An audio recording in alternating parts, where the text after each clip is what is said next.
திருவள்ளுவருடைய திருமலரடிகளை பணிந்து வணங்கி குருநாதருடைய பொற்பாதங்களை பணிந்து நாம வெக்காமை அப்படிங்கிற அதிகாரத்துல ஆஹ் 3 குறட்பாக்கள் பார்த்திருந்தோம் சென்ற வகுப்புல.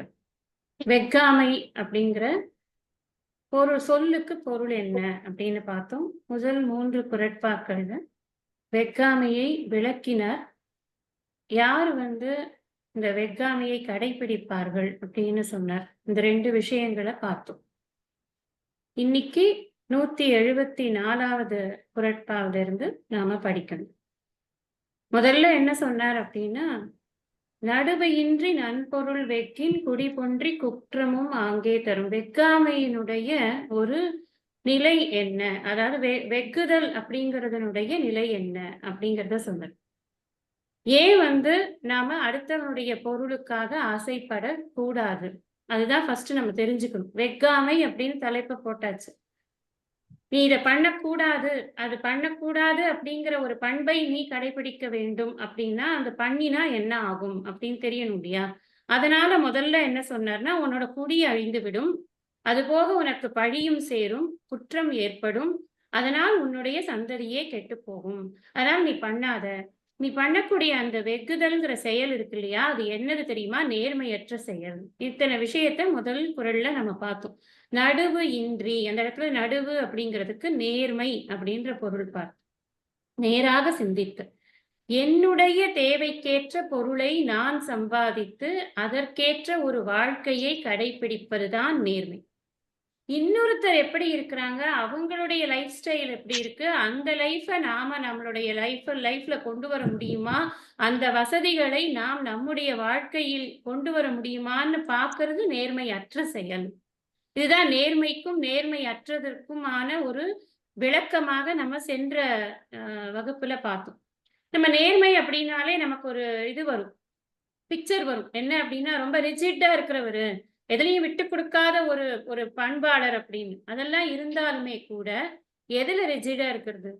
அடுத்தவனுடைய விஷயங்களை பார்க்கறதுல ரிஜிடிட்டி கிடையாது. என்னுடைய விஷயங்களில் நான் கவனமாக இருப்பது, நான் எந்த ஒரு அறச்செயலிலிருந்தும் வழுவாமல் இருப்பது, அதுதான் நேர்மை. என்னுடைய பாதையிலிருந்து நான் தவறாமல் இருப்பதுதான் நேர்மை. அந்த நேர்மையை ஒருவன் கடைபிடிக்கணும். அதுவும் இல்லறத்தில் இருக்கக்கூடியவனுக்கு ஏகப்பட்ட சேலஞ்சஸ் வரும். அந்த சேலஞ்சஸ் எல்லாம் அவருக்கு மீறி தன்னுடைய நேர்மையை நிலைநாட்டியே ஆகணும். அப்பதான் அவர் அந்த வாழ்க்கையின் பிற்பகுதியில் அவரால் நிம்மதியாக இருக்க முடியும். இல்லைன்னா முற்பகுதியில அடாத செயல்களை எல்லாம் செய்தவனாக இருந்தால் பிற்பகுதியில் அதற்காக ரொம்ப வருத்தப்பட வேண்டிய ஒரு சூழ்நிலையானது வரும். வேற யாரும் நம்மள ஒன்னும் ஜெயில போட வேண்டாம், இதுல பண்ண வேண்டாம், நம்மள ஒரு ஒரு அசிங்கப்படுத்த வேண்டாம். நம்ம மனசாட்சியே நம்மள குத்தி கொண்டுடும், இப்படி பண்ணியே அப்படி பண்ணியே அப்படின்னு. அதனால இது ரொம்ப முக்கியமானது. என்ன அப்படின்னா, நேர்மையற்ற முறையில் அடுத்தவருடைய பொருட்களுக்கு நீ ஆசைப்பட்டாய் என்று சொன்னால்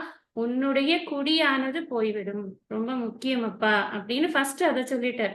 அதுக்கப்புறம் 2 பேரை சொல்றார். 2 பேர் யாரு அப்படின்னா, நேர்மை இல்லாம நான் வாழ்ந்துட்டேன் அப்படின்னு யாராவது சொன்னாலோ, இல்ல என் மனசே நினைச்சாலோ, எனக்கு வெக்கமா இருக்குப்பா, எனக்கு அசிங்கமா இருக்கு அப்படி இருக்கிறதுக்கு அப்படின்னு ஒரு நாணம் கொண்டவனாக, தகாத செயல் செய்வதற்கு நாணப்படுபவனாக ஒருவன் இருந்தான் என்று சொன்னால், அவன் பழியை தரக்கூடிய அந்த அடுத்தவருடைய பொருளுக்கு ஆசைப்படுறதுங்கிற அந்த செயலை அவன் செய்ய மாட்டான். நீங்க நல்லா ஒரு விஷயத்த நான் திருப்பியும் சொல்றேன், புரிஞ்சுக்கோங்க. அவன் பொருளை எடுக்கவே இல்லை, ஆசைதான் படுறான். இந்த இடத்துல ஆக்ஷனே நடக்கல. இதெல்லாம் மானச வியாபாரம், மனசுல நடக்கக்கூடிய டிரான்சாக்ஷன்ஸ். வேணும்னு நினைக்கிறது தப்புங்கிறாரு. அப்பனா பாத்துக்கோங்க எவ்வளவு ஒரு ஆழமான ஒரு சிந்தனை. நம்முடைய முன்னோர்களின் சிந்தனை எவ்வளவு ஆழமானது. நம்ம இன்னொருத்தரோட பொருளை எடுத்துட்டு வர்றதுங்கிறது அதுக்கப்புறம் தானே, நினைக்கிறதே தப்புங்கிறது. இப்ப நமக்கு என்னன்னா, நம்ம இப்போ இதெல்லாம் நம்ம கேஷுவலா நினைப்போம் இல்லையா? எங்கேயாவது போனோம்னா சூப்பரா இருக்கே, இது நல்லா இருக்கே அப்படின்னு நினைப்போம். நினைக்காதங்கிறது. அது உனக்கு வேணும்னு நினைக்காத, அதுவே தான் எனக்கு வேணும்னு நினைக்காத. அது நல்லா இருக்குன்னா நல்லா இருக்கு, அப்ரிஷியேட் பண்ணிட்டு சேரு. அதன் மேல ஆசைகளை டெவலப் பண்ணிக்காது. ஏன்னா பின்னாடி சொல்ல போறாரு. இப்ப நம்ம இன்னைக்கு ஃபர்ஸ்ட் குறள் பார்க்க போறோம் 174. அது ஏன் பண்ணக்கூடாதுங்கிறது அதுல தான் இருக்கு. அடுத்தது சொன்னார் 3வது குறள்ல, அல்ப நேரம் இருக்கக்கூடிய ஒரு இன்பம். எது அல்ப நேரம்னு நீங்க நினைக்கிறீங்க அப்படின்னு என்ன கேட்கலாம். ஏன்னா ஒரு வருஷம் நம்மள பாராட்டி புகழ்ந்தாங்கன்னா அது அல்ப நேரமா? அல்லது ஒரு வாழ்நாளில் நம்மை பாராட்டி புகழ்ந்தாங்கன்னா அது அல்ப நேரமா? அப்படின்னா, இந்த ஜென்மாவே அல்பமானது தான். அந்த டைம் இருக்கே, இதுல ஒரு 120 வருஷம் வாழ்ந்தா கூட அதுவே வந்து சிறிய அளவிலானது தான். எப்போ அப்படின்னா, இந்த ஜீவனுடைய டிராவல பார்க்கும்போது. புல்லாகி, பூண்டாய், புழுவாகி, பல்விருகமாகி, கல்லாய், மனிதராய், கணங்களாய்ன்னு எத்தனையோ பிறவிகளை எடுத்த இந்த ஜீவனானது இப்ப மனுஷ பிறவியில கொஞ்ச நேரத்துக்கு இந்த நேம் இந்த ஃபார்ம்ல இருக்கு அவ்வளவுதான். இந்த நாமமும் இந்த உருவமும் இருக்கக்கூடிய இந்த சிறு காலத்தில் நமக்கு கிடைக்கக்கூடிய சிறு இன்பம். அதுல சிறு காலம், அதுல கிடைக்கக்கூடிய சிறு இன்பம். நீங்க ரொம்ப அழகா இருக்கீங்க. எவ்வளவு நாள் அழகா இருக்கும்? கொஞ்ச நாளைக்கு தான் அழகு இருக்கும். அப்புறம் சதையெல்லாம் தொங்கி போயிடும். நீங்க ரொம்ப நல்லா பேசுறீங்க. எவ்வளவு நாள் பேச முடியும்? எவ்வளவு நாள் பேசினாங்க? பேசிக் கொண்டிருந்தவர்கள் எல்லாம் எவ்வளவு நாள் பேசினார்கள்? நம்ம பார்த்திருக்கோம். நம்ம பேசவே முடியாம வெறும் காத்து மட்டும் வந்து கொண்டிருந்த ஸ்டேஜஸ் எல்லாம் நம்ம பார்த்திருக்கோம் நெறைய பேர. அப்போ பேச்சுல ஒரு பெருமை இருக்கா? அழகுல ஒரு பெருமை இருக்கா? இல்ல ஒரு சாதிச்சுட்டோம் அப்படின்னு சொன்னா அதுல ஒரு பெருமை இருக்கா? அப்படிலாம் இந்த இந்த விஷயங்கள் எல்லாமே உலகியல் பயன்கள். இந்த உலகியல் பயன்கள் எல்லாமே வந்து சிறிய அளவிலான இன்பத்தை தரக்கூடியது. சிறிது காலத்திற்கு மட்டுமே தரக்கூடிய இன்பத்தை தரக்கூடியது. இந்த ஒரு இன்பத்திற்காக மற்ற இன்பம் வேண்டுபவர் இத செய்ய மாட்டாங்க. எத செய்ய மாட்டாங்க? அரண் அல்ல செய்யார். அரண் அல்ல செய்யார்ன்னா, அறவழியில் பொருளை ஈட்டுவதில் தவறு இல்லை. யாருமே அத வந்து ரெஃப்யூட்டே பண்ணல. உனக்கு என்ன சேரணுமோ, அத நீ தாராளமா சம்பாதிச்சு, தாராளமா பணத்த சேரு, தாராளமா புகழ சேரு, என்னவோ பண்ணிக்கோ. இன்னொருவருடைய பொருளை கவர்ந்து வந்து வைத்துக்கொள்ள வேண்டும் என்று நினைக்கக்கூடியது அரண் அல்ல. அந்த அரண் அல்லாத விஷயத்தை மற்ற இன்பம் மற்ற இன்பம்னா என்ன? பேரின்பத்தை பேரின்பத்தை பற்றி அறிந்தவர்கள் இந்த மாதிரி ஒரு வேலையை செய்ய மாட்டார். வேண்டுபவர் அப்படின்னு போட்டிருக்கு. வேண்டுபவர் நம்ம ஏன் அது வார்த்தைகளை ரொம்ப கவனமா போட்டிருக்காரு. ஏன்னா இங்க இவன் துறவி இல்லை. இவன் மற்ற இன்பத்தை அடைந்தவன் அல்ல. இவன் வேண்டுபவன். துறவியா இருந்தாக்கத்தான் மற்ற இன்பத்தை அடைந்தவன் போட்டா கூட கொஞ்சம் பொருத்தமா இருக்கும். ஏன்னா அவர்தான் வந்து வேதாந்த விசாரங்கள் செய்து தான் யார் என்பதை அறிந்து தன்னுடைய நிலைத்த இன்பத்தை அறிந்திருப்பார் அவர். ரைட்டு. இவங்க போட்டாருன்னா இங்க போடல. வேண்டுபவர்னு போட்டிருக்காரு. வேண்டுபவர்னா என்ன? அந்த மற்றைய இன்பம் என்றால் இந்த சிறிய இன்பத்திற்கு மாற்றான அந்த பேரின்ப நிலையை அடைய வேண்டும் என்று ஆசைப்பட்டு அறவழியில் தன் வாழ்க்கையை நடத்தி கொண்டிருக்கக்கூடிய ஒரு தர்மமான இல்லறத்தான் இந்த வேலையை செய்ய மாட்டான்பா அப்படின்னு சொல்லு. இங்க அதுதான் வந்து உள்ளுக்குள்ள வச்சிருக்கிற விஷயம். ஒரு தர்மமான வாழ்க்கையை நடத்தக்கூடியவனுக்கு அவனுடைய கோல் எல்லாம் எங்க இருக்கும் அப்படின்னா வீடு பேரு மோட்சம் அதுதான் இருக்கும். வேற எந்த ஒரு கோலும் இருக்கிறதுக்கு வாய்ப்புங்கிறதே கிடையாது. ஏன்னா மத்த எந்த கோலுமே நம்ம இதுல பார்த்தோமே வேற எந்த கோலா சகாம கர்ம யோகத்தை பத்தி பார்க்கும்போது பார்த்தோம் கீதை. நீ என்ன அடைஞ்சாலும் அதனுடைய பயன் வந்து கொஞ்ச நாளைக்கு தானே. அது வந்து நிலைத்த இன்பத்தை தராது இல்லையா? அது மனசுத்தியையும் தராது இல்லையா? அதனால அதை எதுக்காக பண்ணணும்? கிருஷ்ணரே வந்து அதனாலதான் கர்ம காண்டிகளை அங்க தூஷணை பண்ணினார் அப்படின்னு நம்ம பார்த்தோம். அப்ப இன்னைக்கு நம்ம அடுத்த 174வது குறட்பாவை படிக்கிறோம். இளம் என்று வெக்குதல் செய்யார் புலம் வென்ற புன்மையில் காட்சியவர். இங்க என்ன சொல்றார் அப்படின்னா புலம் வென்ற புன்மையில் காட்சியவர் இளம் என்று வெக்குதல் செய்யார். அப்படி நம்ம கொண்டு கூட்டி பொருள் புரிஞ்சுக்கணும்.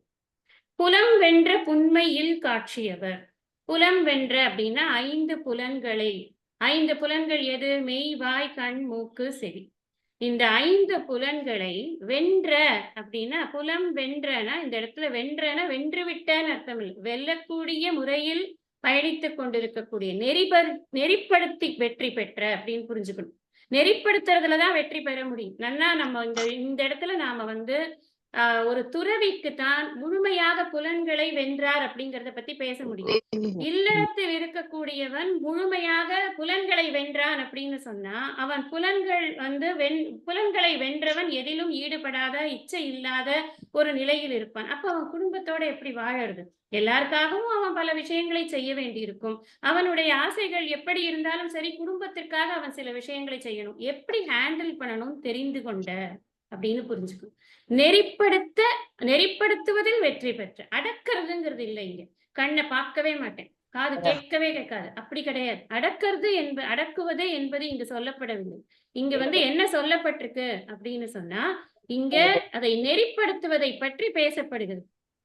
நெறிப்படுத்துறது வர வேண்டியதில்ல.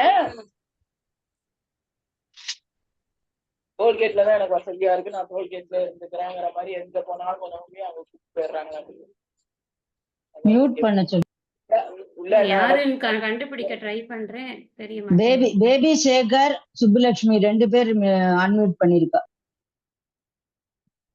சுப்புலட்சுமி இப்பதான் நான் மியூட் பண்ணி விட்டேன். நல்லது.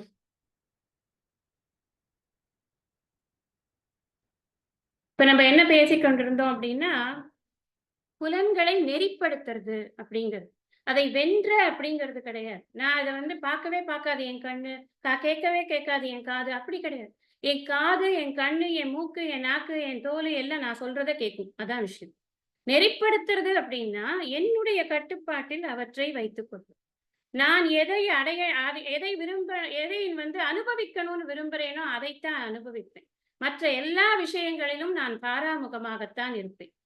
வாட்ஸ்அப்ல ஒரு விஷயம் சுத்திட்டே இருக்கு. இந்த அம்பானி அவர்களுடைய மகனுடைய திருமண பத்திரிகை அப்படின்னு பார்த்தா ரொம்ப ஆசையா தான் இருக்கு. இப்ப நம்ம கண்ணு பாக்குறது, ஆஹா அதெல்லாம் நமக்கு வேணும் நினைக்குமா? நினைக்காது. ஏன் நினைக்காது? அதை நினைச்சா நமக்கு அது ஒன்றும் வரப்போறது கிடையாது. நமக்கு தெரியும், நமக்கு அறிவு இருக்கு. அந்த அறிவு இருக்கிறதுனால நமக்கு நமக்கு உள்ளதோ அதுதான் நமக்கானது அப்படிங்கிற அறிவு நமக்கு இருக்கு. இதுதான் புலன் வென்ற உண்மையில் காட்சியம். எத்தனை விஷயங்களை பார்த்தாலும் சரி, அது எனக்கு வேண்டும், அது என்னுடையதாக வேண்டும் அப்படின்ற ஆசை நமக்கு வராது. ஏன் வராது அப்படின்னா, உண்மையில் காட்சியவர் அப்படின்னா என்ன அர்த்தம்னா, உண்மையில்னா குற்றமில்லாத தெளிந்த அறிவை உடையவர் அப்படின்னு அர்த்தம். தெளிந்த அறிவு அப்படிங்கிறதுனால ஒரு பார்வையை அவர் பெற்றிருக்கிறார். ஒரு விஷயத்தை பார்க்கிறோம், நமக்கு தெரியறது இது நல்லா இருக்கு, ஆனா என்னால இதை பண்ண முடியாது, என் சக்திக்கு இது ஆகாது, எனக்கு இது ஏற்புடையது அல்ல, எனக்கு இதை பார்த்து அனுபவிச்சா போரும், அந்த அளவுக்கு தான் இது இருக்கு, எனக்கு அது போரும். அது எப்ப வரும் அப்படின்னு சொன்னா, எனக்கு ஒரு அறிவில ஒரு திடம் இருக்கு. என்னால் எது இயலும், எது இயலாது, எனக்கு எது ஏற்க முடியும், எனக்கு எது ஏற்க முடியாது. பேராசை என்பது நம் மனதில் இடம் பெறாமல் இருந்தது அப்படின்னு சொன்னா, அப்ப நம்ம எத்தனை பெரிய விஷயத்தை பார்த்தாலும், எவ்வளவு ஒரு கவர்ச்சிகரமான ஒரு விஷயத்தை நம்முன் கொண்டு வந்து வைத்தாலும், அதன் மீது நம்முடைய பார்வையோ எண்ணமோ நமக்கு போகவே போகாது. அதுதான் உண்மையில் காட்சியவர் அப்படிங்கிறது. அவர் என்ன பண்ண மாட்டார், இளம் என்று வெகுதல் செய்யார். இல்லைங்கிறதுனால அடுத்தவனோட பொருளை எடுத்து அவன் உபயோகப்படுத்தணும்னு நினைக்க மாட்டான். யாரு அப்படின்னா, இந்த புலன்களை நெறிப்படுத்த கற்றுக்கொண்டது, முறையாக அறிவுபூர்வமாக இந்த புலன்களை நெறிப்படுத்த கற்றுக்கொண்டது. சும்மா கண்ணை மூடி காதை மூடி இந்த 3 குரங்குகள் இப்படி சொல்லியிருக்கு, அது மட்டுமே கிடையாது. எதனால அது எனக்கு என்ன கஷ்டத்தை கொடுக்கும்? அந்த அறிவுங்கிறது என்ன தெரியுமா? இழுக்கத்தின் ஏதம் படுபாக்கு அறிந்துன்னு படிச்சோம் இல்லையா? இந்த ஒழுக்கம் தவறினா அதனால எனக்கு என்ன பிரச்சனை வரும்னு தெரியறது இல்லையா? அது எப்படி தெரியறது? அறிவுனால தெரியுது. இந்த அறிவு ஒருத்தனுக்கு இருந்திருக்கு அப்படின்னு சொன்னா அவன் தப்பு செய்ய மாட்டான். அதனால நமக்கு ஒரு விஷயம் நமக்கு நல்லா புரியணும். மனிதர்கள் தவறு செய்வதற்கு முழு காரணம் என்னன்னா அறியாமைதான். இந்த அறியாமை அப்படிங்கிறது நம்ம கிட்ட இருந்து நீங்கணும். எதை குறித்த அறியாமைங்கிறது நிறைய இருக்கு. முக்கியமா நாம இந்த நிலையற்ற இன்பங்கள் பின்னால ஓடுகிறோம் இல்லையா? நிலைத்த தன்மை பெற்றது எது, நிலையற்றவை எதுங்கிற அந்த அறியாமை இருக்கே, அதுதான் நம்மள பைத்தியம் மாதிரி ஓட வைக்கிறது ஒவ்வொரு விஷயத்தின் பின்னாடி. இந்த உலகம் சாதாரணமா இல்ல, அது ரொம்ப கவர்ச்சிகரமானது. எப்பேற்பட்ட ஒரு ஞானியை கூட மயக்கக்கூடியது இந்த மாயா சக்தி. அவள் விழித்திருக்கக்கூடிய இந்த வலை இருக்கே, சாதாரண வலை கிடையாது. ஞானினாம் அப்படி சேதாம்சி தேவி பகவதி ஹீசா பலாத் ஆக்ருஷ்ய மோகாய மகா மாயா பிரயச்சதி அப்படின்னு தேவி பாகவதத்துல. எனக்கு என்ன அர்த்தம் அப்படின்னாக்க, எப்பேற்பட்ட ஞானிய கூட சாச்சுடும் அப்பா. அப்படிப்பட்ட உலகம் இது. விஸ்வாமித்திரர் எத்தனை தடவை சாய்க்கப்பட்டார். மேனகையால ஒரு தடவை சாய்க்கப்பட்டார், கோபம் கொண்டு ஒரு தடவை சாய்க்கப்பட்டார். அவருக்கு எல்லா அறிவுகளையும் ஹேண்டில் பண்ண வேண்டிய ஒவ்வொரு தடவை ஒவ்வொரு சந்தர்ப்பம் அவருக்கு ஏற்பட்டது. காமத்தை அவர் வெல்ல வேண்டி இருந்தது, கோபத்தை அவர் வெல்ல வேண்டி இருந்தது. ஒவ்வொரு 6 பகைவர்களுக்கும் அவர் வந்து வேலை பண்ணி தான் கடைசியில அந்த பிரம்ம ரிஷி என்ற பட்டத்தை அவரால் அவ்வளவு ஒண்ணும் ஈஸியா அவரால் அதை பெறவே முடியல. கடைசியில வசிஷ்டர்ட்ட சண்டை போடும்போது கூட இது பெரிய ஒரு போராக வர்ணிக்கப்படுகிறது அது ராமாயணத்தில். அப்படிங்கிற போது இந்த விஸ்வாமித்திரருக்கே இவ்வளவு கஷ்டம். ஞானினாம பேச்சை படிக்காதவரா, அவர் விஷயம் தெரியாதவரா, வேதங்களை எல்லாம் படித்தவர் இல்லையா, அவருக்கே இதுனாக்கா யார வேணும்னாலும் ஆட்டுவிக்கும், எப்போ வேணும்னாலும் ஆட்டுவிக்கும். அதனால ஒரு சாதாரண இல்லறத்தான் பாவம். அவன் என்ன பண்ணுவான், அவன் இதுக்குள்ள மாட்டிக்கொண்டு அவஸ்தைப்படுறான். மனோநாம மகாவியாக்கிர விஷயாரண்ய சரதி அப்படின்னு நம்ம விவேக சூடாமணியில இந்த மனசை பத்தி சொல்றாரு. ஒரு பெரிய ஒரு புலிப்பாது இந்த விஷயங்கள்ங்கிற காட்டுக்குள்ள அது அப்படியே சஞ்சரிச்சுட்டே இருக்கு. அந்த பக்கம் யாராவது வந்தானா பசக்குன்னு பிடிச்சி உள்ள போட்டு விஷயங்களுக்குள்ள அதை அமுக்கி விட்டுரும்.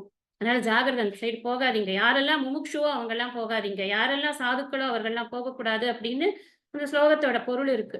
இப்ப நான் என்ன அர்த்தம், யார் வேணாலும் இந்த விஷயத்துல மாட்டிக்கலாம் அப்படிங்கிறது தான் இங்க பொருள். இது மாட்டிக்கிறதுக்கோட ஒரு இது என்ன, டூல் என்ன அப்படின்னா, என்னுடைய ஐம்பொறிகள். வெளியில இருந்து யாரோ வந்து என்னை வந்து சூதுவாது பண்ணி என்னை கொண்டு போய் மாட்டி விடுற அதெல்லாம் ஒண்ணும் கிடையாது. என் அனுமதி இல்லாமல் நான் கெட முடியாது. உண்மைதானே அது? என் அனுமதி இல்லாமல் நான் கெட முடியாது. பாவம் அவர் சும்மா உட்கார்ந்து இருந்தாரு, அவர் வாயை திறந்து ஊத்தி விட்டாங்க. அப்படியா? கிடையாது. இவரா போனாரு, இவர் காலை வச்சு இவர் நடந்து போனாரு, இவர் புத்தி வச்சு இவர் வாங்கினாரு, இவரா வாங்கினாரு, இவரா குடிச்சாரு, இவரா அதுல வந்து இன்பத்தை கண்டாரு, இவரா செத்து போனாரு. அதுக்கு என்ன பண்ண முடியும்? இப்ப யாருமே வந்து தன்னுடைய அனுமதி இல்லாமல் தான் கெட்டு போவதில்லை. எல்லோரும் அவரவருடைய அனுமதியின்பால் தான் நம்ம வந்து கெட்டு போகிறோம். அப்படின்னப்போ அந்த அனுமதி அப்படிங்கிறது மனசு கொடுக்கறது. எதன் மூலமாக அந்த அனுபவங்கள் வருது அப்படின்னு சொன்னா, அத்தனை அனுபவங்களும் இந்த இந்திரியங்களின் மூலமாக கிடைக்கிறது. இந்த ஐம்பொறிகள், இந்த மனம், இதுதான் நமக்கு பெரிய விஷயமே. இதை கட்டுப்படுத்த தெரிஞ்சிடுது அப்படின்னு சொன்னா துன்பம் என்பது நம்மை அண்டாது.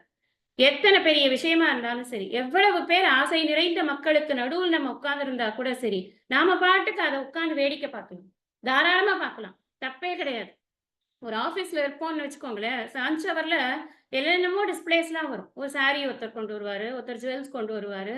நான் ரியலா நடந்தது தான் சொல்றேன். ஒருத்தர் சாரி கொண்டு வருவாரு, ஒருத்தர் ஜுவல்ஸ் கொண்டு வருவாரு, ஒருத்தர் வேற ஏதாவது யூட்டென்சில்ஸ் அந்த மாதிரி ஏதாவது கொண்டு வருவாரு.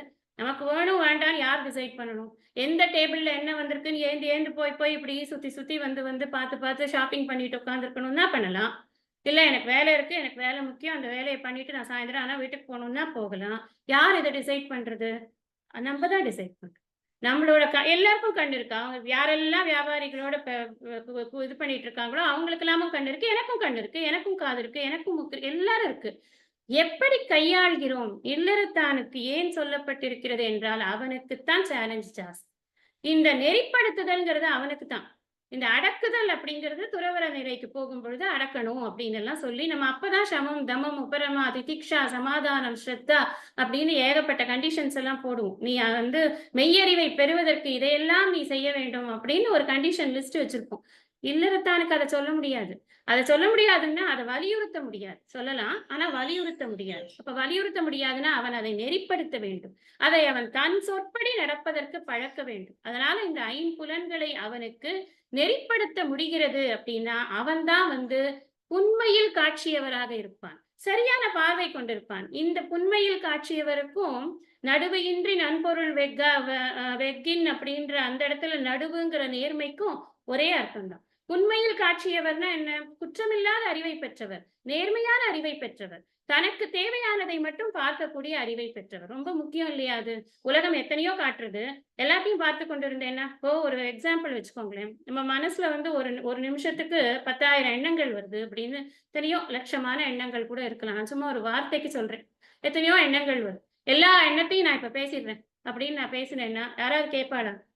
யாருக்காவது கேட்க முடியுமா? முதல்ல அதாவது பேச்சா இருக்குமா? இருக்காது இல்லையா? எத்தனையோ எண்ணங்கள் வந்தாலும் இந்த எண்ணங்களைத்தான் நான் சொல்லாக்கி அதைத்தான் நான் வெளியில் விட வேண்டும் என்ற கண்ட்ரோல் யார்கிட்ட இருக்கு? என்கிட்ட இருக்கு இல்லையா? அதே மாதிரிதான் உலகத்துல எத்தனையோ விஷயங்கள் இருக்கு. இதுதான் எனக்கு வேணும் அப்படிங்கிற எடுத்துக்கொள்ளக்கூடிய சுவை, ஒளி, ஊறு, ஓசை, நாற்றம் ஐந்தின் வகை தெரிவான் கட்டே உலகுன்னு சொன்னார். அப்போ வகை தெரியணும் நமக்கு. இந்த வகையை தெரிந்து கொள்வதற்கு அதை பழக்கணும். அவன் வகை தெரிந்து கொள்வது துறவரவியலுக்கு வந்த அப்புறம் நடக்கும். அதுக்கு நம்மளை பழக்குவதற்கு பின்னாடி சொல்லுவார், அருள் வெக்கி ஆற்றின் கண். அந்த இடத்துல இன்னும் இதை விரிவா பார்ப்போம். அப்போ நமக்கு என்ன எப்ப அடுத்த இன்னொரு பார்ட்ல என்ன சொல்றாரு இதே குறள்லன்னா, இளம் என்று யார் அப்படின்னு சொல்றாரு. அப்போ என்ன யார வந்து இவர் இவர் இந்த இடத்துல முன்னிறுத்துறார் அப்படின்னு சொன்னா, வறுமையில் இருக்கக்கூடியவன் அப்படின்னு வச்சுக்கோங்க. என்கிட்ட இல்ல. என்கிட்ட ஒரு விஷயம் இல்லன்னா, நான் அந்த அந்த விஷயத்தை பொறுத்தவரை நான் வறுமையில் இருக்கிறேன். வறுமைனா வேற ஒண்ணும் இல்ல. வறுமைனா பணம் காசு இல்லாததுதான் வறுமை அப்படின்னு நம்ம நினைக்க கூடாது. அனுபவிக்க முடியாமல் இருந்தோம்னா அது வறுமைதான். எந்த ஒரு பொருளையுமே அனுபவிக்க முடியலன்னா அது வறுமைதான். அந்த பொருளின் அளவில் நாம் வறுமையில் இருக்கு. என்னால இன்னைக்கு சினிமாக்கு போக முடியல. ஆனா அந்த அந்த அளவுக்கு நான் அந்த அந்த அனுபவத்தின் அளவில் நான் வறுமையில் இருக்கேன். அப்ப இன்னொருத்தன் சினிமாக்கு போறான். எனக்கு அப்படியே பொங்கிட்டு வருது. ஐயோ! நீ மட்டும் நிம்மதியா ஜாலியா சினிமாக்கு போறீ. நான் மட்டும் இந்த ஆபீஸ்ல இந்த மேனேஜர்ட்ட மாட்டிட்டு அவஸ்தைப்படுறேன். இதெல்லாம் நமக்கு வரக்கூடிய இது இது வந்து என்னால முடியல அப்படிங்கிறச்சே இந்த ஒரு தாட் கூட அது அந்த அந்த ஒரு அனுபவத்தின் அளவில் இது வறுமையாக கணக்கிடப்படுகிறது அப்படின்னு புரிஞ்சுக்கலாம். அப்ப ஏதோ ஒரு விஷயம் வறுமை அப்படிங்கிறது இளம் அப்படிங்கிறதுக்காக சொல்ல வரேன். இளம்னா என்ன? என்கிட்ட இல்ல. என்கிட்ட இல்லாதது எது வேணா இருக்கலாம். பணமா இருக்கலாம், புகழா இருக்கலாம், பொருளா இருக்கலாம், இல்ல உறவுகளா இருக்கலாம், பெருமையா இருக்கலாம், எது வேணா அறிவா இருக்கலாம், எது வேணா இருக்கலாம். இந்த என்கிட்ட இல்லைங்கிறதுனால வெகுதல் செய்யார். இன்னொருத்தங்கிட்ட இருக்கிறத நான் வந்து கவரணும்னு நினைக்கிறேன். இந்த இடத்துல நான் வந்து வெகுதல் என்பது நான் வெறும் விரும்புவதில்லை. அதை கவரது. எனக்கு வரணும் அது. இப்ப எனக்கு வந்து ஒரு கொஸ்டின் நான் எக்ஸாம் எழுதுறேன். எனக்கு கொஸ்டினுக்கு ஆன்சர் தெரியல. என்கிட்ட இல்ல. அந்த இடத்துல என்கிட்ட வறுமை. என்கிட்ட அறிவு வறுமை இருக்கு. நான் பக்கத்துல இருக்கிறவனை பார்த்து காப்பி அடிக்கிறேன். அடிக்கலாமா? அடிக்கக்கூடாது. இளம் அப்படிங்கிறதுனால என்கிட்ட இல்லைங்கிறதுனால நான் அதை வந்து ஒரு ரீசனா சொல்லி நான் வந்து இன்னொருத்தங்கிட்ட இருந்து அதை நான் வந்து பறிச்சுக்க முடியாது.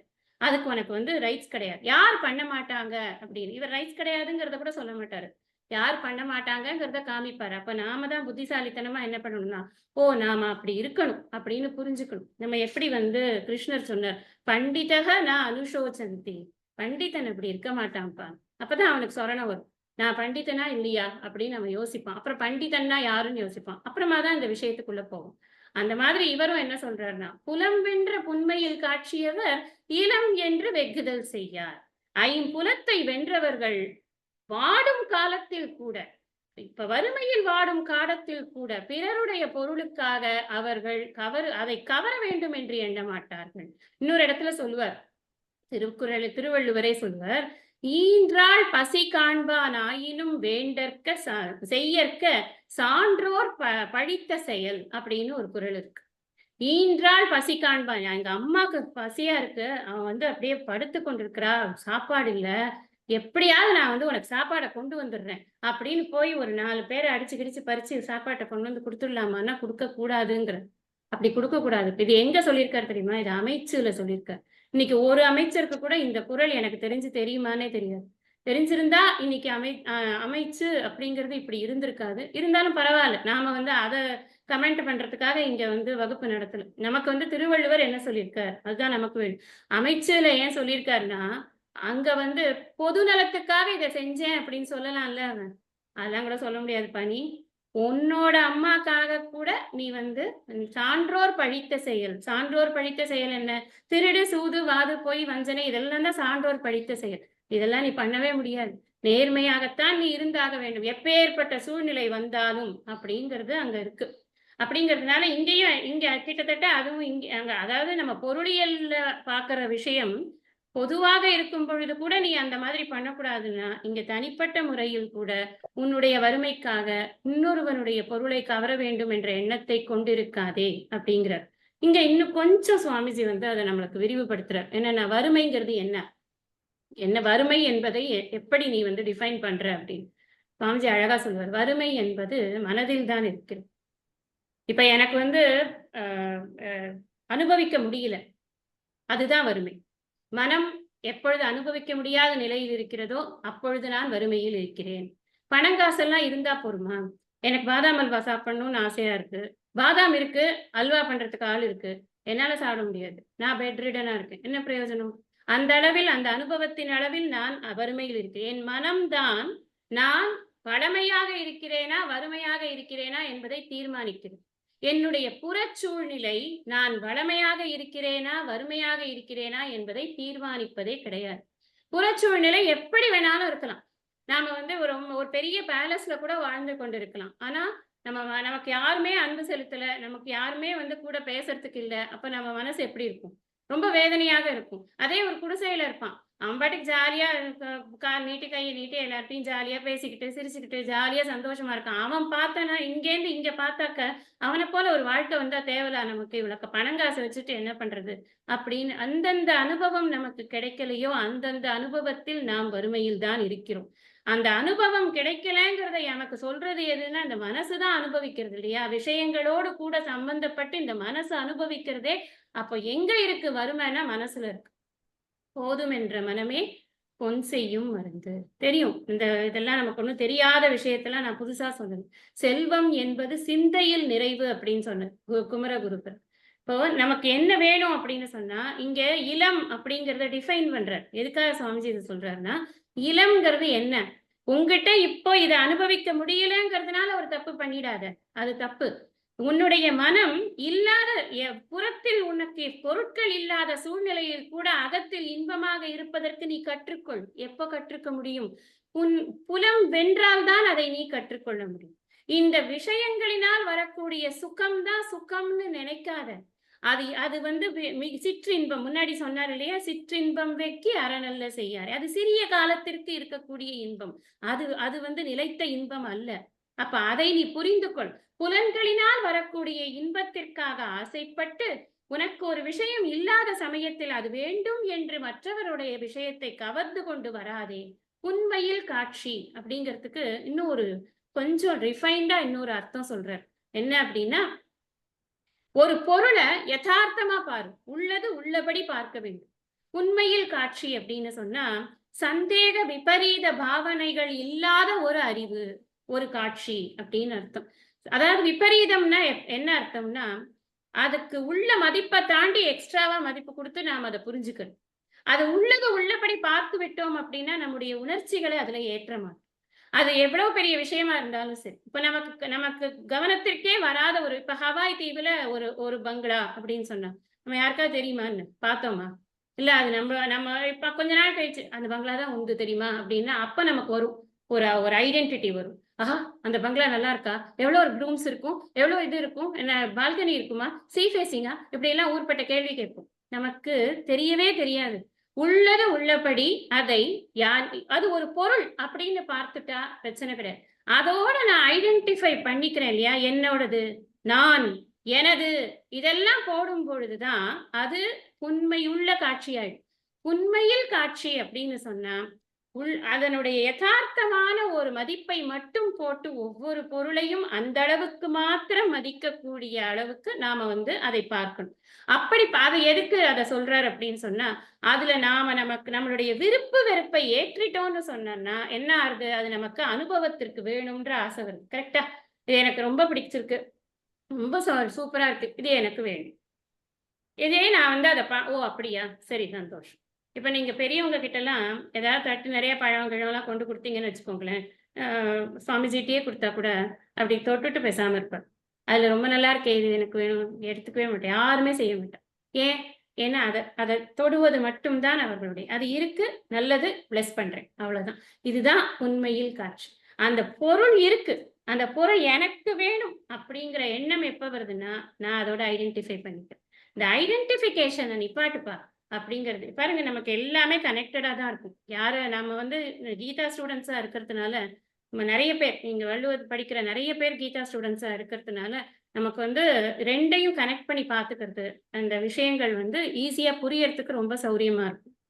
சாஸ்திரம் எல்லா இடத்துலயும் ஒரே மாதிரி தான், வெவ்வேறு வார்த்தைகள்ல நமக்கு இந்த விஷயத்த சொல்றது. அதனால இந்த குறள்ல நம்ம என்ன புரிஞ்சுக்கிறோம் அப்படின்னு சொன்னா, தன்னுடைய புலன்களை நெறிப்படுத்தி சரியான வழியில் செலுத்தக்கூடிய அறிவை பெற்ற ஒருவன் தன்னிடம் இல்லை என்ற காரணத்தினால் அடுத்தவனுடைய பொருளை கவர வேண்டும் என்று ஒரு நாளும் ஆசைப்பட மாட்டான் அப்படிங்கிறது தான்.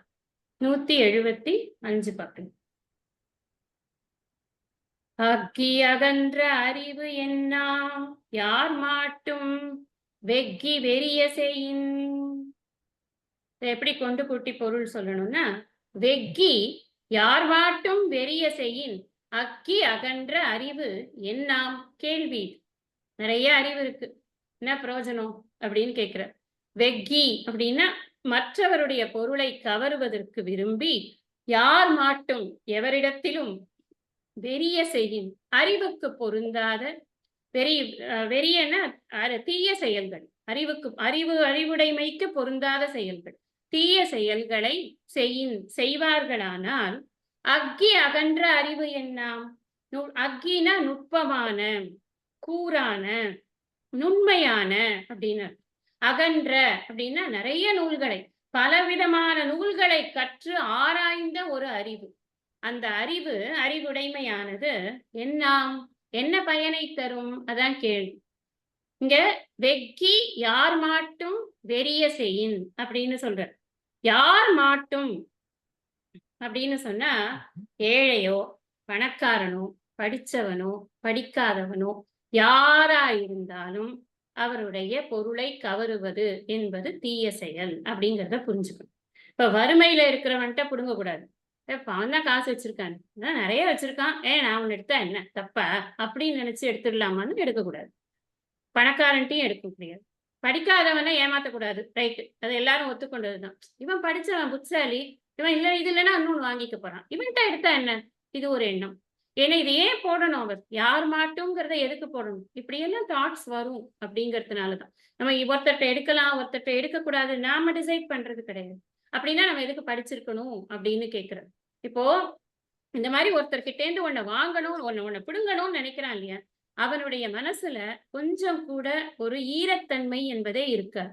ஏனென்றால் அவனுக்கு ஈரத்தன்மை இல்லைங்கிறத நீங்க முதல் குறளோட கனெக்ட் பண்ணிக்கோங்க. இப்ப ஈரத்தன்மைங்கிறது இருந்ததுன்னா தன்னுடைய குடியையே கெடுக்கக்கூடிய ஒரு வேலையை செய்வானா? அவனும் செய்ய மாட்டான் இல்லையா.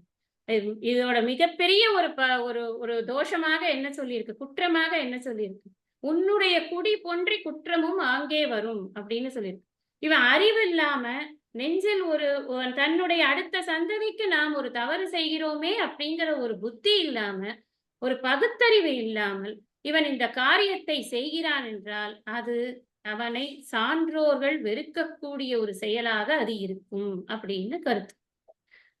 இப்ப நம்ம நினைப்போம், முதல் குறள்ல சொன்ன இளன் என்று வெகுதல் செய்யார், இல்லைங்கிறதுனால எடுக்கிறான்ப்பா, பாவம் வறுமையில இருக்கான், அவன் போய் அடுத்தவனோட எடுத்தா என்ன, எப்போ அதனால பணக்காரன் எடுப்பானா, பணம் வந்துட்டு அவன் எடுக்க மாட்டான் அப்படிங்கிறது தானே நார்மலா நமக்கு இருக்கக்கூடிய ஒரு ஜென்ரல் அண்டர்ஸ்டாண்டிங்.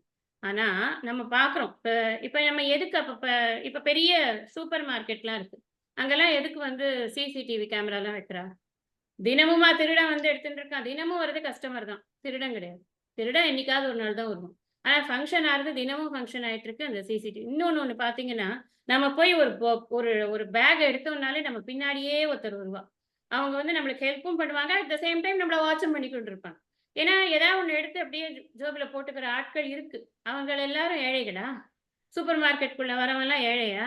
கிடையாது. பணக்காரனும் இந்த வேலையை செய்கிறான். யார் மாட்டும், யாராக இருந்தாலும் சரி, பணக்காரனா இது நம்ம பார்த்தோம். முதல்ல ஒரு அர்த்தம், ஏழைகளோ பணக்காரனோ படிச்சவனோ படிக்காதவனோ அவர்களிடத்தில் இதை செய்யக்கூடாதுன்னு பார்த்தோம். இன்னொரு அர்த்தம் என்னன்னா, ஏழையும் பண்ணக்கூடாது, பணக்காரனும் தான் பண்ணக்கூடாது. பணம் இருக்கிறவன் தானே பண்றான். அதாவது இது நம்ம பொருள் திருடுறான் அப்படிங்கறத மட்டும் பார்த்தா இது நமக்கு புரியாது. நேரத்தை திருடுவது, மற்றவனுடைய ரிசோர்சஸை திருடுறது, மற்றவனுடைய அறிவை திருடுவது, அறிவு திருட்டு. இப்போ நாம ஒரு கதை எழுதினோம்னு வச்சுக்கோங்களேன், ஏதாவது ஒரு இதுல போடுறோம், ஒரு ஃபேஸ்புக்லயே ஒரு குரூப்ல போடுறோம்னு, அடுத்த நாள் அந்த கதை வாட்ஸ்அப்ல சுத்தும். எப்படி வந்தது அது ஒரு அறிவு திருட்டு.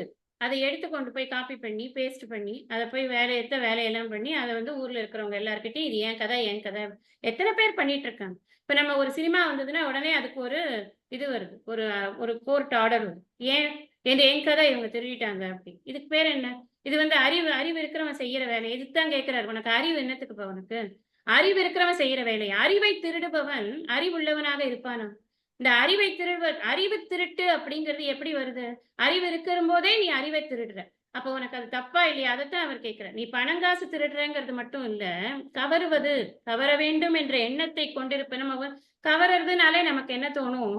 பணம் தான் இல்ல பொருள் தான் அப்படின்னு மைண்ட் ஃபிக்ஸ் ஆயிடும். இதெல்லாம் நமக்கு மைண்ட்ல ஃபிக்ஸ் ஆகிற விஷயம். நம்ம அதனாலதான் இதை எல்லாத்தையும் போட்டு பார்க்கணும் அப்படின்னு சொல்றேன். எனக்கு சேர வேண்டிய ஒரு விஷயத்தை கவர்ந்து எடுத்துக்கொண்டு போய் இன்னொருவிடம் கொடுக்கக்கூடிய ஒரு அதிகாரியும் செய்வது தவறுதான்.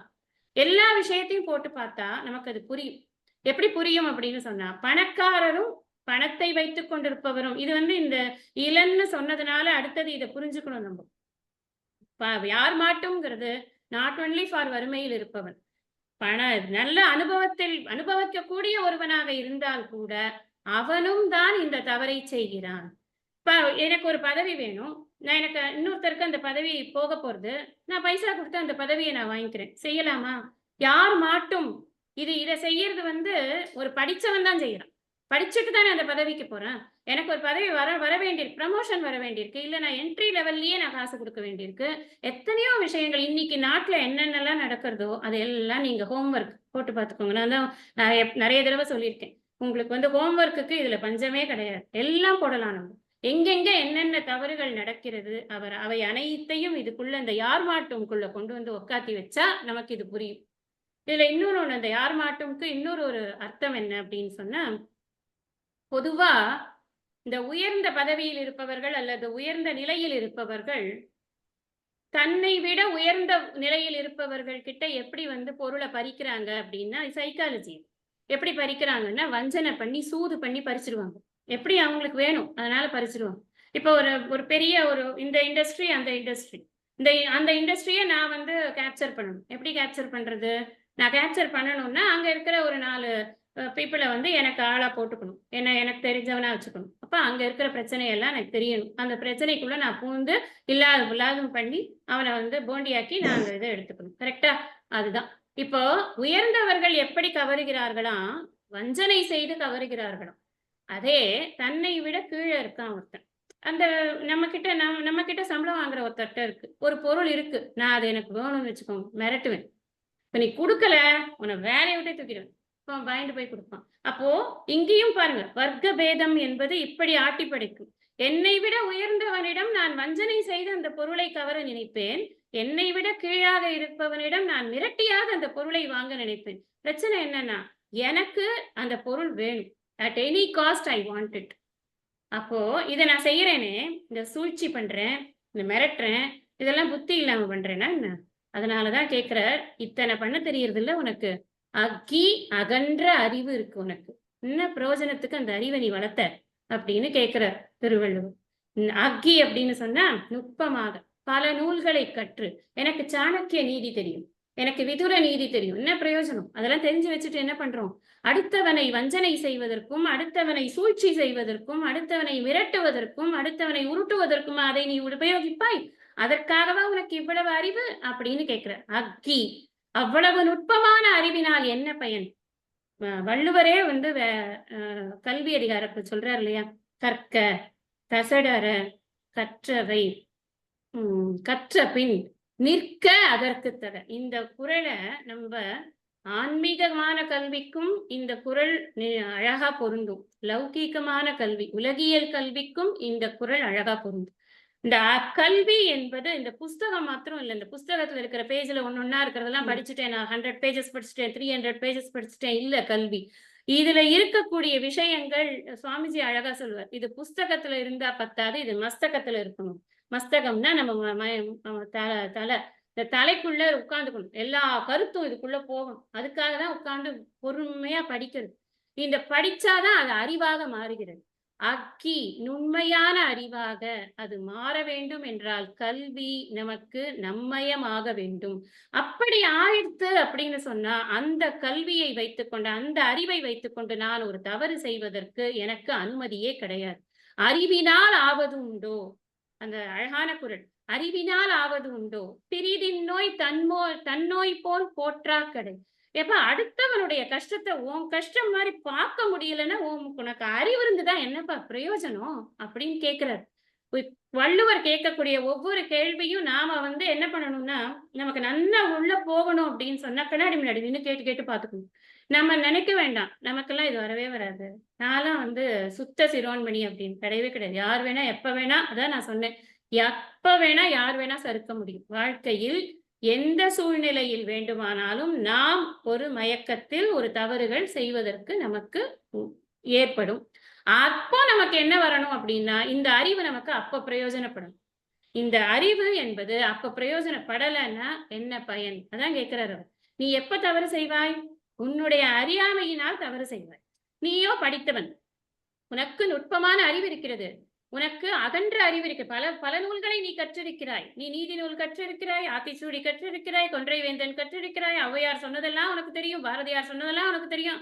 ஆனாலும் அடுத்தவன் பொருளுக்கு நான் ஆசைப்படுவேன்னா என்னையா நீ படிச்ச? நீ படிச்ச முட்டாளா இருக்கியா? அப்படிங்கிறது தான் அவரோட கேள்வி. நமக்கு இந்த வாழ்க்கை என்பது மிக உயர்ந்த ஒரு பரிசாக கடவுள் கொடுத்திருக்கார். இதை நம்ம அப்படிதான் பார்க்கணும். ஏன்னா நம்ம ஏதோ ஒரு ஒரு ஒரு ஒரு உருவம் இருக்கு, நமக்கு இந்த உலகத்துல இன்பத்தை அனுபவிப்பதற்கு எல்லா கருவி கரணங்கள் எல்லாம் கொடுத்திருக்கு, அதனால ஹாப்பிலி ஜாலிலி என்ஜாய் த லைஃப் அப்படி இல்லை. அதுக்காக கொடுக்கல கடவுள்.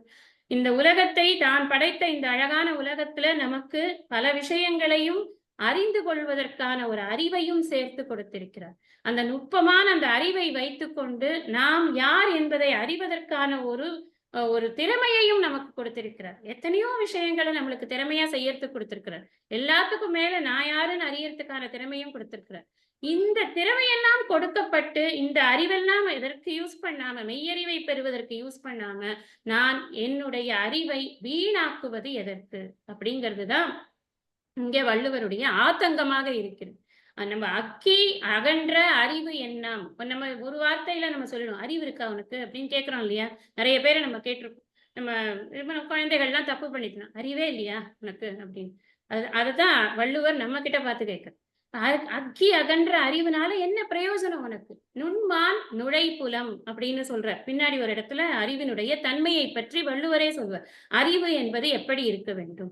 நுண்மான் நுழைப்புலமாக இருக்க வேண்டும். எல்லா விஷயத்தையும் கூர்ந்து ஆராயக்கூடியதாக, நுட்பமாக நுழைந்து தேடக்கூடியதாக அந்த அறிவு இருக்க வேண்டும் அப்படின்னு வேல் விளக்கம் சொல்லுவாங்க. இந்த முருகருடைய கையில் இருக்கக்கூடிய அந்த வேல் ஞான வேல் அப்படின்னு சொல்லுவாங்க. நீங்க எல்லாம் படிச்சிருப்பீங்க, இருந்தாலும் ஒரு ஞாபகத்துக்காக சொல்றேன். அதுல இருக்கிற அந்த கூர்மையான பகுதி இருக்கு இல்லையா, அதுதான் அந்த நுண்மான் நுழைப்பு. அந்த கூர்மையான பகுதி நன்றாக கூர்மையாக சிந்திக்கக்கூடிய திறனை காட்டுகிறது. அந்த அடியில இருக்கக்கூடிய அகன்ற பகுதி இருக்கே, அதுதான் பல விஷயங்களை கற்கக்கூடிய அந்த அகன்ற ஒரு இது. அந்த அக்கி அகன்றங்கிறதுக்கு அதுதான் உருவகம். அப்படித்தான் அறிவானது. அதுதான் ஞானம். ஞானத்தினால்தான் வெற்றி. அதுதான் முருகப்பெருமானுடைய அடையாளம். ஞானத்தினால்தான் வெற்றி. அவர் போய் அம்மா கிட்ட என்ன வாங்கிட்டு வர்றாருன்னா ஞானத்தை வாங்கிட்டு வர்றார். ஞானத்தினால்தான் வெற்றி. தத்துவார்த்த ரீதியாக சூரபத்மன் என்பவன் அறியாமையின் உருவம். அறியாமையை அழிக்க வேண்டும் என்றால் அறிவு தேவை. அந்த அறிவு கூர்மையான அறிவாக இருக்க வேண்டும், அகன்ற அறிவாக இருக்க வேண்டும். அதைத்தான் ஞானாம்பிகை சீர்காழியில் கொடுக்கிறார். வாங்கி கொண்டு இங்க இதுல திருச்செந்தூர்ல ஒரே போடா போட்டு 2ஆ புழக்கிறார். இப்போ இது ஒரு அசைடாக சொன்னேன். இது ஒரு நம்மளுக்கு இது இல்ல சப்ஜெக்ட். ஆனா என்ன நான் சொல்ல வரேன் அப்படின்னு சொன்னா, இந்த அறிவு என்பது நுட்பமாக நுழைந்து தேடக்கூடியதாக இருக்கணும். நீ சம்பாதிச்சு வச்சு கொண்டிருக்கிறாய். அவர் என்ன சொல்லிட்டாருன்னா, அறிவு அக்கி அகன்ற அறிவு எண்ணாம் அப்படின்னு சொன்னதுனால அறிவுள்ளவன் செய்கிறான் இந்த தவறை. அதைத்தான் அவர் கண்டிக்கிறார். அதை செய்யக்கூடாது. ஏன்னா அறிவு யார்கிட்ட எல்லாம் இல்ல. ஒரு பெரிய போஸ்ட்ல இருக்கிறவனுக்கு தான் அறிவு இருக்கா? திருடனுக்கு அறிவு இல்லையா? அவன் எவ்வளவு கஷ்டப்பட்டு பிளான் போடுறான். ஒரு இடத்துல திருடணும்னா அவன் எத்தனை நாள் அதை அவன் நோட்டம் பார்த்துருக்கணும். நேத்தி கூட நான் ஒரு நியூஸ் பார்த்தேன்.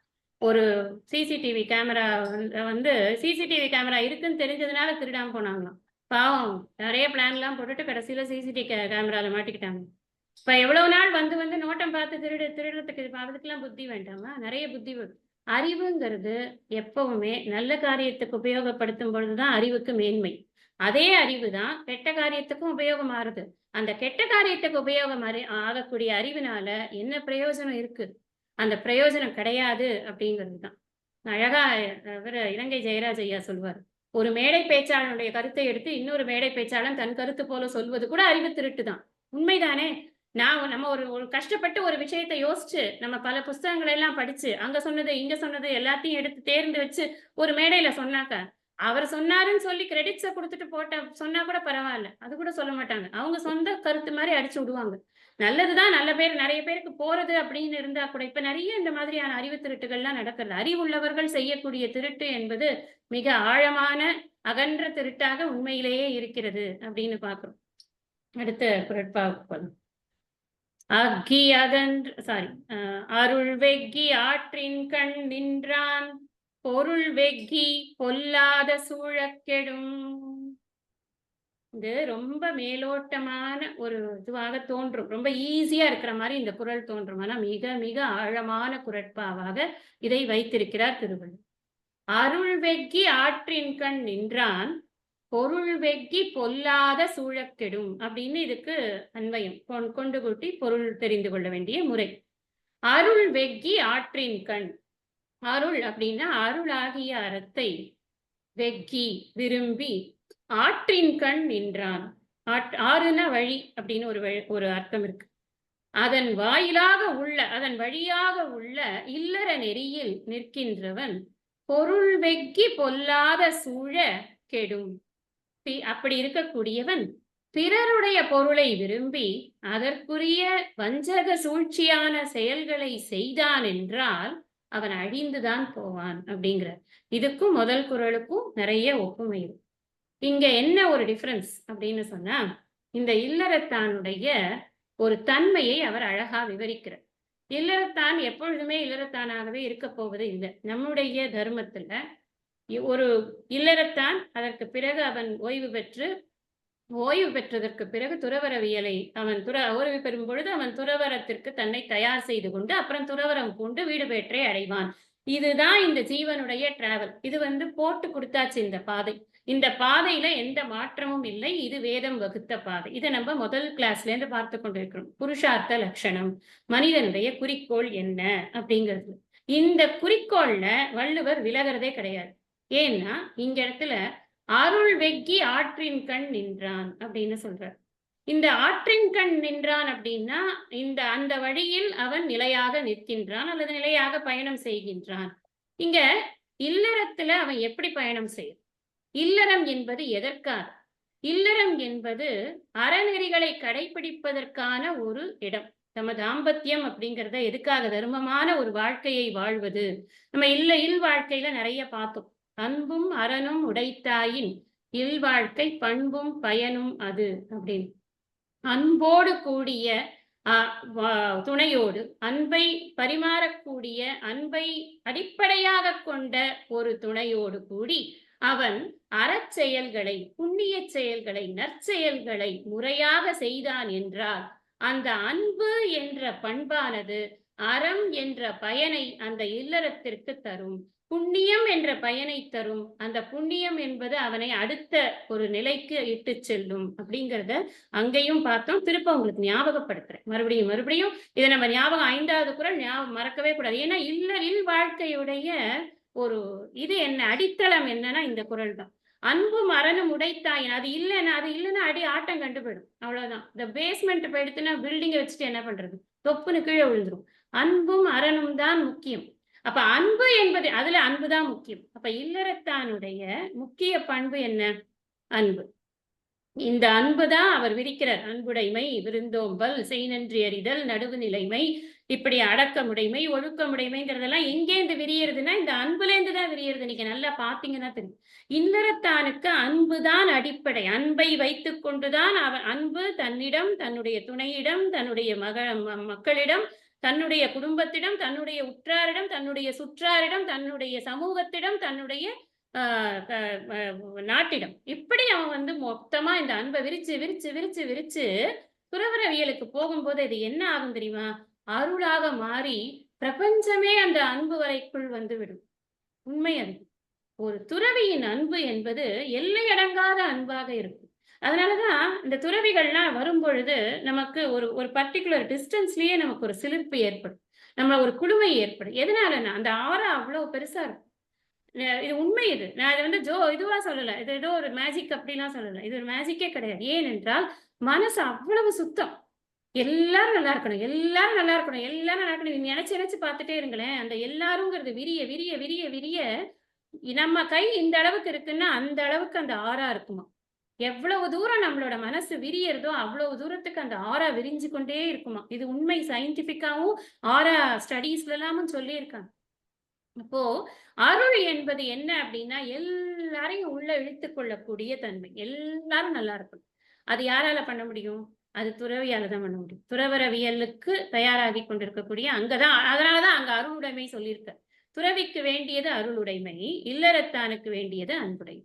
அன்பு அப்படிங்கிறது கொஞ்சம் கண்டிஷன்டா தான் இருக்கும். இல்லன்னு சொல்ல முடியாது. ரொம்ப பியூர் அன்பு, அன்கண்டிஷனல் அன்பு அப்படின்லாம் சொல்ல முடியாது. அன்கண்டிஷனலா இருக்கிறது எனக்கு தெரிஞ்சு அருள் தான் அன்கண்டிஷனலா இருக்கும். அருள் என்பது தான் கம்பேஷன், கருணை, தயை அப்படின்னு எல்லாம் சொல்றோம்.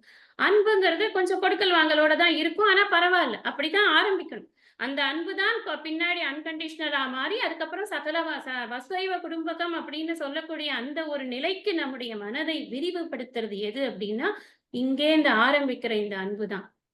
இங்க என்னத்துக்கு இவ்வளவு விளக்குறீங்க இத்த? அப்படின்னு உங்களுக்கு தோணும். அருள் வெக்கி அப்படின்னு போட்டு. வெக்கின விரும்புறது. அந்த அருளை விரும்பி ஆற்றின் கண் நின்றான். நான் அந்த அந்த அருளை விரும்பி அது வரணும்னா, அதுக்கான வழியில நான் வாழ்க்கைய வாழறேன்னா, அதுதான் அந்த இல்லறத்தானுடைய வாழ்க்கை. அப்போ இல்லறத்தானுடைய வாழ்க்கை சும்மா வந்து வேலைக்கு போறது, சாப்பிடுறது, பசங்களுக்கெல்லாம் ட்ரெஸ் வாங்கி குடுக்கறது, சொந்தக்காரங்க வீட்டுக்கு போறது, வர்றது, ஜாலியா வெளில போறது, எக்ஸ்கர்ஷன் போறது, இதான் இல்லறத்தானுடைய வாழ்க்கைன்னு நாம நினைத்துக் கொண்டிருக்கிறோமே, அது அல்ல. பாருங்க எவ்வளவு நம்மளுக்கு வந்து ஓப்பன் ஆகுது மைண்ட் இதனால. இது வந்து இல்லறத்தானுடைய பர்ப்பஸ் ஆஃப் லைஃப் அது கிடையாது. அருள் வெகுதல். அவன் அருளை வெகுகிறான். அருள் என்பது என்ன? எல்லோரையும் அவன் ஏற்றுக்கொள்ளக்கூடிய அந்த அன்பு. விரிந்த அன்பு, பரந்த அன்பு. அந்த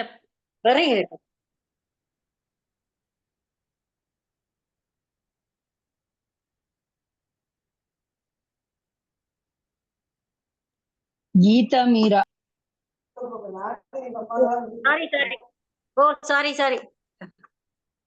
சாரி.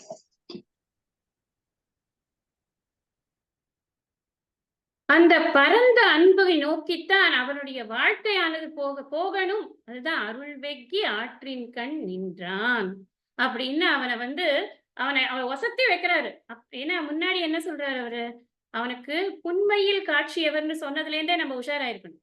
அவன் எப்ப வந்து தன்னுடைய பொறிகளை நெறிப்படுத்தி கொண்டிருக்கிறானோ, புலன்களை நெறிப்படுத்தி கொண்டிருக்கிறானோ, அப்பொழுதே அவனுடைய எண்ணமெல்லாம் எங்க இருக்கு அப்படின்னா அடுத்த வாழ்க்கைக்கான தயாரிப்பாகவே இருக்கிறது.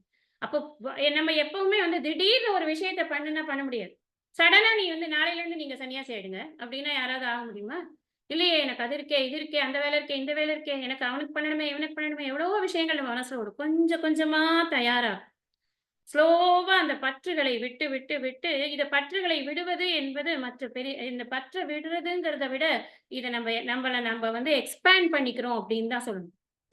துறவரம் என்பது நம்மளை எக்ஸ்பேண்ட் பண்ணிக்க ஃபுல்லா எல்லாரையும் இன்க்ளூட் பண்ணிக்கிறதுக்கு நம்ம மனசை அவ்வளவு விசாலமாக்கிக்கிறது. அதுக்கு தான் அவன் தயாராகி கொண்டிருக்கிறான். வாழ்க்கையில் அடி உத மிதி எல்லாம் பட்டு. அப்ப பிற்பகுதியில் வாழ்க்கையில் அருளை பெற்று அருளினால் தான் அவனால் முக்தியை அடைய முடியும். அருள் அருள் இருக்கு அப்படின்னா நம்ம அருளுடைய மேல அழகா படிக்க போறோம். 10 குறட்பாக்கள் நமக்கு வந்து திகட்ட சொல்லி தருவார். ரொம்ப நன்னா சொல்லி தர போறார். அப்ப அந்த அந்த அந்த அருள் ஒன்று இருந்தால்தான் நமக்கு முக்தியை நோக்கி நம்முடைய பயணமானது சல்லிசா இருக்கும். இல்லைன்னா கஷ்டம். ஏன்னா அருள் என்பது புரியவில்லை அப்படின்னு சொன்னா முக்தி என்பதும் நமக்கு புரியாத ஒரு விஷயமாகத்தான் இருக்கும். அதற்காகத்தான் இவனுடைய மனமானது தயாரிப்பில் இப்பொழுதிலிருந்தே இருந்து கொண்டிருக்கு.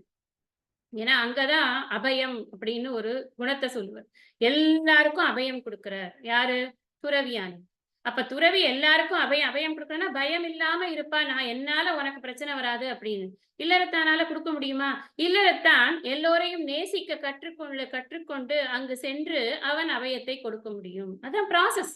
இஸ் இந்த ப்ராசஸ் அவ்வளவுதான். அதனாலதான் சொல்றார் அருள் வெக்கி ஆற்றின் கண் நின்றால். அதாவது அருள் வாழ்க்கையை விரும்பி அறநெறிகளை கடைபிடிப்பவன் அப்படின்னு இதுக்கு அர்த்தம். ஆற்றின் கண் நின்றான்னா அற வாழ்க்கையை அவன் கடைபிடிப்பது இந்த அருளை விரும்பித்தான் அப்படின்னு அர்த்தம்.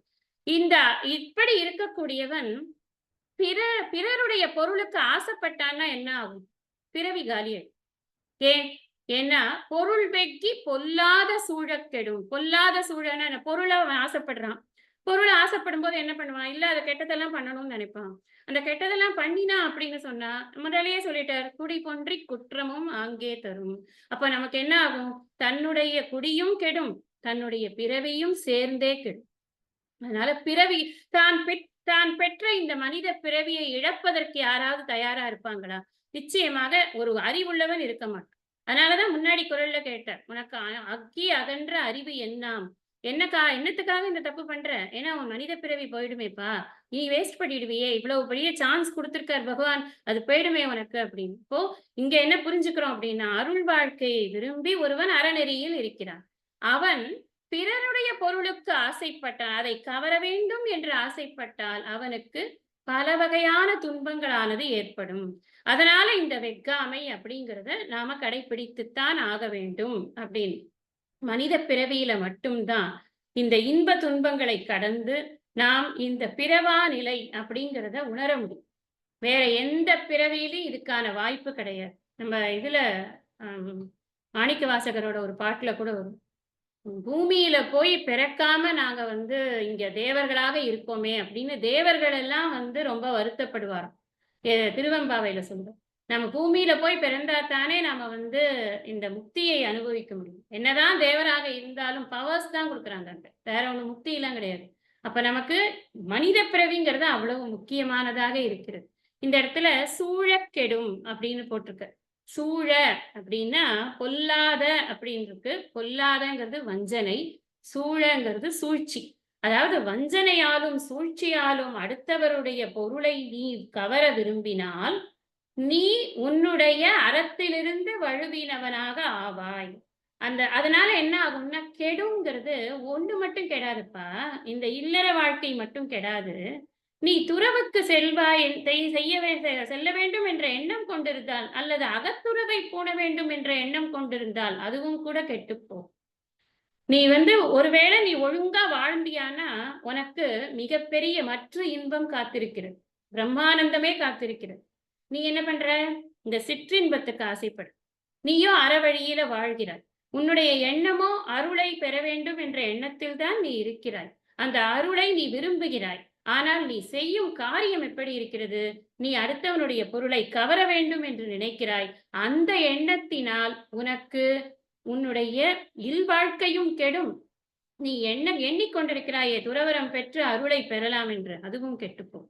அதனால பர்பஸ் டிஃபீட் ஆயிடும் அப்படின்னு சொல்றார். இந்த அளவுல நாம இந்த வகுப்பை நிறைவு பண்ணிக்கலாம். மீதி இருக்கிற குறட்பாக்களை அடுத்த வாரம் நம்ம படிக்கலாம். நிறைவு பிரார்த்தனை.